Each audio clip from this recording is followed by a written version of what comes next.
Magic the Gathering can be a very intimidating card game. From multiple formats spanning decades to what only ever seems to be increasing product releases. I thought to myself, can a sealed product even win? Not just any event, but a competitive REL event. With a budget of $50 a week, I wanted to find out. The rules? I cannot trade other players or buy cards individually. Strictly Wizards sealed product alone. This is Magic the Gathering from scratch. So on this week's episode, you might hear a little bit of this week, right before our Thursday night Pioneer League. We're going to be opening 10 packs of Midnight Hunt. Maybe I should have went for All Will Be One again, trying to open Copperline Gorges. It comes up a lot in this video. But open another Liberator, nothing too fantastic. We didn't open any foil land upgrades, unfortunately. We're almost completely foiled out in the land base, which is nice. And like, we opened pretty decent, but just not decent for what we're trying to achieve. Like, we're opening this set at this point pretty much only for Stormseekers. Just trying to get as many boat possible opens as possible. You know, turn one elf into turn 2 Stormseeker. And speaking of which, we might make top 8 this week, or this league week or season. It goes for 2 months, and we have 3 weeks left, I think. If we do make top 8, we'll have a top 8 video, and that'll probably be the finale of this series. And for those that watch for the Gruul content, don't worry, I'm still going to be playing a Gruul based deck in the next series. I already have something in mind, and I want to use the Gruul Challenger deck as a base, but it's going to have different rule sets, and kind of just more of like where you would go if you purchased the Gruul deck and were, you know, doing your own thing and following along. Jumping into round 1, game 1, I'm going to turn 1 elf. We win the die roll. He's going to turn 1 fatal push it. Feels bad. Turn 2, Den of the Bugbear. Thought sees me. My hand's pretty good. I have double Bone Crusher, Tyvar stand, Glorybringer, land. He's going to take Glorybringer. I'm going to stomp him at the end of turn. Go to my turn, play the land, cast a Bone Crusher. Sorry for the glare. I try to play around it because I did know there was like one spot with glare, but I don't always achieve that in this video. Draw land, play land for turn. I'm going to go ahead and Lightning Strike, or use the Abrade he knows about to get rid of the Harvester. I'm going to stomp the other one, go to my turn, land for turn, cast out the Bone Crusher Giant, swing in for 4. He's going to go ahead and scoop it up. I missed a lot of land drops there. He's on the play. He's going to 6. I keep a questionable 7. I'm on the play in a favorable matchup with the way the hand is. Like, when you open boats, it's just pretty good against red-black. And him going to 6, you know, feels good. And he's going to turn 1, play a land, and then I'm going to turn 1 elf. He's going to push it. I drew the elf, so it made the hand so much better. And then Mountain Pass. He's going to Bank Buster and miss a land drop, I think. No, he missed a land drop. And then we're going to turn 3 Stormseeker. And then he hits his land drop, plays Harvester, passes turn. And I'm kind of thinking how I want to sequence here and use my spells to the best of their ability. So I'm going to go ahead and Lightning Strike the Harvester, play Elf, and then just get in for haste with the Elf.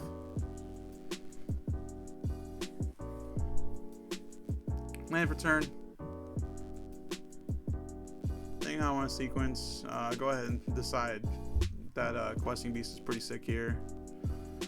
And then since Questing Beast has haste, Stormseeker is going to target itself. He's going to pop his Blood Vial, and then he is going to Fatal Push it, and then he is going to get rid of my Stormseeker. I'm going to go ahead and Heart's Desire, and then play out Love Struck, and then play out a Scooze. He's going to play Fable, and honestly, like, Bank Buster super slow, Fable is just real slow. Like, I like seeing these cards where we're at. And then I'm trying to think on like what I want to eat. If I'm going to eat his whole yard, eat stuff in my yard. But I think I just eat his whole yard, his 3 creatures, and then play out a second Scooze.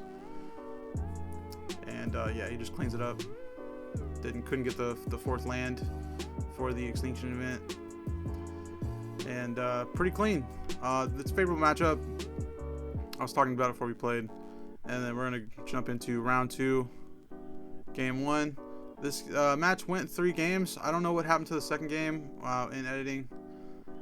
This is my second time doing the commentary because it messed me up not knowing where it was. But we went to 6. We kept a really slow hand into a Rockfall Veil, into Mutavault. We're going to play Scavenging Ooze. And he's going to play Rattle Chains at the end of my turn. He's going to swing in. Trying to think of what land I want to use for turn. Eventually going to play a forest, I believe. They kind of got a forest there. And yeah, sorry I didn't play around the glare. Pretty positive it's Scavenging Ooze there on turn 2. And then we're going to play Stormseeker. Stormseeker target itself. He's going to flash in the Snow Guy and the Tap Spirit. Tap down my Stormseeker. We're going to swing in 2 with the Scoos. He's going to counter swing. Put us down to 12. Kind of see there with his boogie board. Land for turn. Play the mountain. Tanking a little bit here. Not in the best position. Play out the Chandra. Thinking on the mode. Definitely need a down tick probably. But if we just don't win to a Rattle Chains, he's going to level it up. And then phase it out. So it's even worse. He just is super efficient with his mana. And then come in. I don't know if it keeps that level up counter. Maybe it does. I was super off on this game. Wasn't like playing the best of my ability for sure.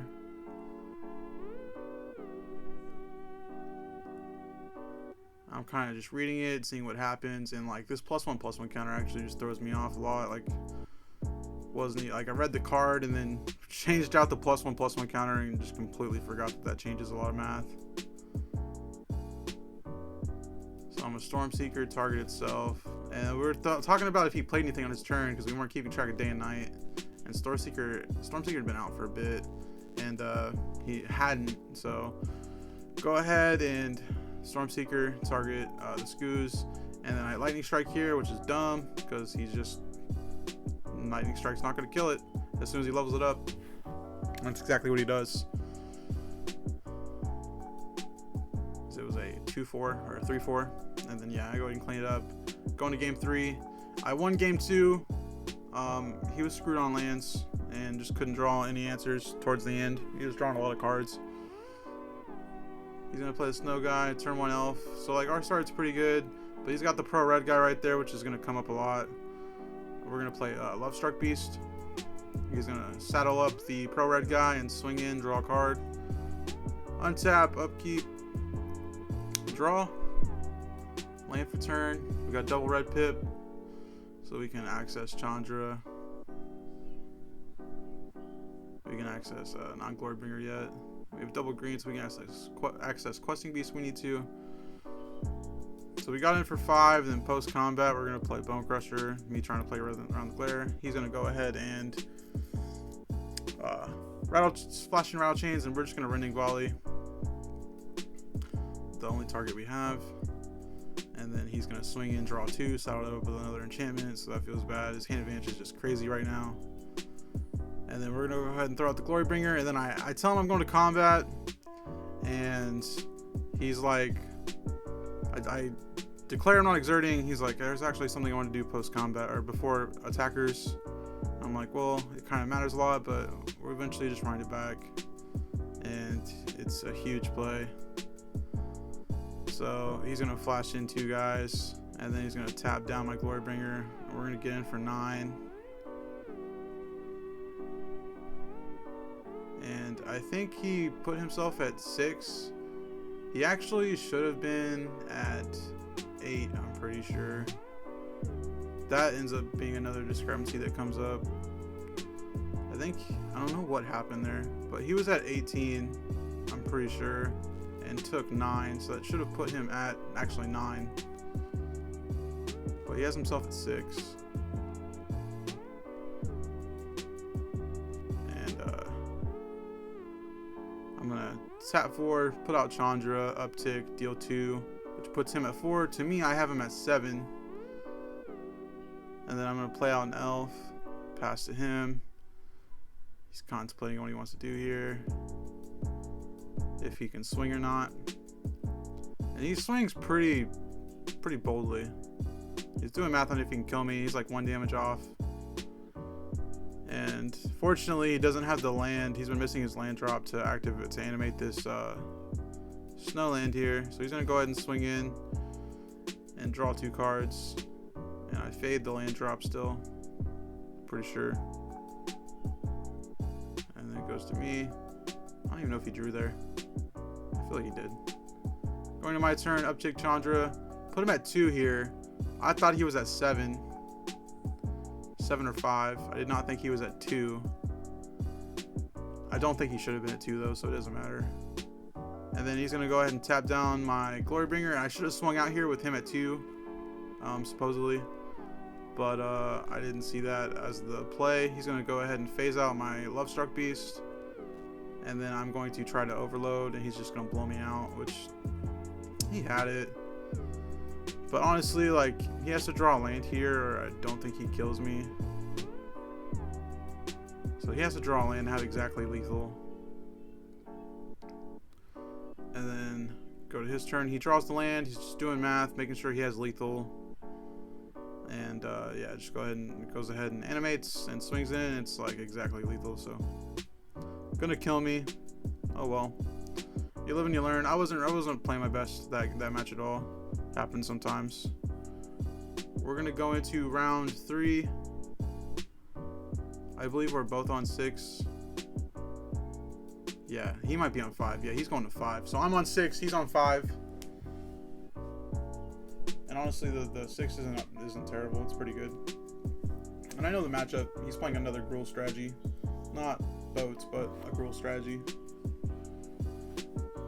Put 2 back, and then when he's ready, turn 1 elf. And then I get to untap this elf. Feels good. We're gonna throw out the Lovestruck Beast. He's going to remove the elf with his invasion. Untap past us. Turn 3. We could have played an elf here to swing him for 5, but I kind of just wanted to run the Furnace Punisher out, I guess, which is fine. And we're gonna Furnace Punisher, deal 2 to him, deal 2 to us. We're gonna tap, play the elf to enable the Lovestruck Beast, and then we're gonna get in for 8. And either chump the Lovestruck Beast, but we're gonna get ahead with the Furnace Punisher. And he's gonna go ahead and pass it up after taking basically 10. And we're gonna go to 6. He kept 7. He plays Rockville Vale. I play turn 1 elf. Feels pretty good. He's gonna kill turn 1 elf. Feels bad. Feels bad, but it's alright. And then we're gonna go into turn 2 double elf. Which honestly, I didn't know I was gonna draw a land here. Or like the right land. So I go ahead and contemplate blocking, and I end up doing it so he doesn't get the card advantage. And I drew a forest, which is an untapped land, and I think that's what I needed, or like needed land in general.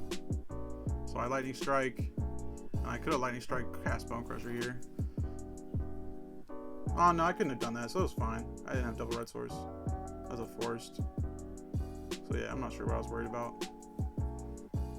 We're gonna go ahead and stomp his Goblin token. Pass turn. Land for turn. He's gonna play Llanowar Elf. And right now, I think we're going to play out the Bone Crusher. Pass turn. He's going to braid the Bone Crusher, take 2. He's gonna swing in for 1. I'm gonna go ahead and play out Heart's Desire and then Lovestruck Beast and pass turn. Then he is going to roast the Lovestruck Beast, so he's interacting pretty well. Then he's gonna remove our elf. He's gonna swing in for. If I feel like that was a 4/4 dragon, wasn't a Glorybringer. He's gonna play Thunderbreak Region here. But we went ahead and Mizzy Mortars the 4/4. Land for turn. And like, we're kind of dwindling on resources, but so is he. So I'm trying to think on how I want to sequence the turn. We can only make our Lair of the Hydra a 3/3, so it's not worth activating. kind of just want to get the board presence out there, and I'm trying to do math to see like if Furnace Puncher is like an okay play here, and I do the math and I think it is. So we're gonna deal 2 to him, come to me, deal 2, and no matter what, we're gonna get in for 3. Again, just doing some more math, like do I want to activate this Lair of the Hydra, and that's what we end up doing. We lair, get in for 6, go to his turn, he's gonna take 2. And then we have Tyvar Stand in our hand, so we can protect the Furnace Puncher to make sure we try to get this lethal in. And then untap, go to us. We draw a land. Again, I have Tyvar Stand in hand, so I'm trying to think on like how big I need to make this Lair of the Hydra, because he's at 8 right now. And I realize I only need to do 6, so I can keep 2 open and still present lethal. And that's what I'm going to end up doing. I'm going to leave 2 green sources open that don't hurt me. And then I'm going to animate this Lair of the Hydra. Get in for 6. He's going to try to kill Furnace Puncher. And I'm going to Tyvar Stand to give it hexproof indestructible. He's going to count how big the Hydra is to make sure it kills him. And I'm like, yeah, like I also did the Tyvar Stand for +1, so it's going to be 7 and then take 2 on his upkeep. And that's the end of that game, and we're going to jump into a deck profile. All right, last but not least, it was requested that I go over the updated the deck profile. We're going to start off with the main deck and then move into the side deck. So I'm going to start off with the lands first. We play 5 mountains. This could easily swap with my forests. I just thought that when I was playing the deck, I would often open double red source or like a red source and an elf and not be able to play that hand. And it was just, if it was a green source, I could have played. And also, when you open mono green, it's way better than opening mono red, in my opinion. And then moving on to the forests. 6 forests. Like I said, these could change, but I prefer the 6 forests. And opening, like I said, opening mono green is better than opening mono red in this deck. Because sometimes you just open like double elf, love struck beast, questing beast, scavenging ooze, and the hands is really good. 4-card Plusian Forest. When it's my only red source, it sucks and it hurts, but I still usually come ahead on those games just having the red source, and it's way better than Rockfall Veil. I really dislike this card. There's multiple games where I open this card as my only red source, and sometimes my only lands, and I'll be on a mull to 5, so I don't want to mulligan to 4, because the hand's okay, it's just slow. But if this was Copperline Gorge, the hand would be busted. And probably the best upgrade to the mana base is the man lands. We're playing 2 Lair of the Hydra and 2 Mutavault. It comes out pretty relevant. And 1 Stomping Ground. That came with the deck. Playing a lot of basics, but we also play the 1-of Furnace Puncher in the main. So it's not like terrible. We're playing 3 Lightning Strike. 2 of Braid. Interacting with creatures comes up all the time, and Lightning Strike winning on the stack is just the best card available to us right now. Tyvar Stand. Mizium Mortars. The 4 damage and the Overload comes up all the time. Like playing as a 1-of, the Overload comes up quite often. Sometimes to hurt me, but and then Tyvar Stand has been nuts. I wish we would have opened more of this. Like, people never played around this card. I would play 2 Tyvar Stand if I had another one. I probably wouldn't play the Mortars. I might even like try to play 3, but 2 might be the max that I want to play. People never played on this card, and I wish I'd seen it more. It also helps close out games on the stack. Throws off blocking. 1 Luca, 1 Chandra. They both honestly come up when they're good when they're good, but like Luca is still like okay when it's bad.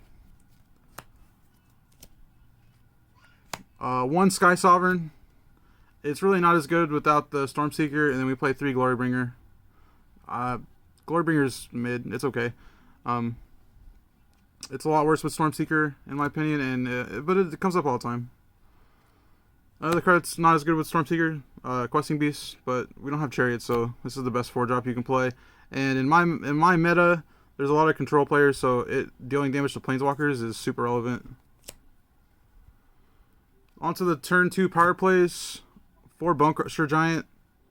It's pretty much just a 4/3 that is hard to target, and also the damage, it not being damage can't be prevented is super relevant sometimes. The 5/5, it also gives you like a turn 1 slower play, but it's not terrible. And then the 1-of Furnace Puncher, the damage on the stack comes up all the time, even when it's hitting you, like you're usually ahead. And then 1 Stormseeker, I wish I had more of these, but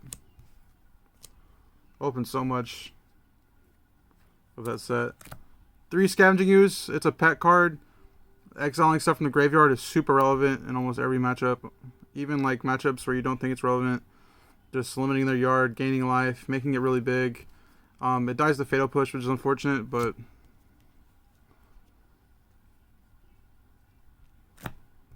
4 Llanowar Elf, and then 4 Elvish Mystic to finish off the deck list. These numbers will never change throughout the life of the deck. You always want to play the 8. There's often games where I don't even see him, which is crazy. Moving into the sideboard, we have 3 Rending Volley. You pretty much just swap these out for a Braids and Lightning Strikes, or like a Braid and Mizium Mortars in the matchups where Rending Volley is really good, like mono white, blue Spirits, Azorius Spirits. Azorius Spirits can be kind of rough just because they can spell queller, but it's better than not having it. 3 Outland Liberator against any enchantment or artifact deck. It's very good. 2 Shifting Ceratops, really good against control, really good against spirits. 2 Burning Hands. I slotted in the Burning Hands because you're not doing a lot against mono green. So this kind of just helps you like kill stuff early, and if you have a Scooze, like you can kill it, and you can kill like an Ultico Troll on their turn and eat it. Cindervines, really good card. Probably would never leave the board. And then Filigree, Silex, this could be Pithing Needle. It kind of just gives us interaction with Indomitable Creativity and other like low to the ground decks. But this could easily be Pithing Needle just to take care of Planeswalkers and other activated abilities. Urbrask Forge. This always just gets swapped out with Furnace Puncher in monocolored decks pretty much, or like decks that can't interact with this as much, because this just presents a crazy clock on its own. And last but not least, we have Thronebreaker of Silence. Usually just swap out a Boat or a Glorybringer, and this card's really good against control. Indestructible on your turn means it's hard to block. Yeah, that's the 75. It's probably the best 75 we could play with what we've pulled. But thanks for watching.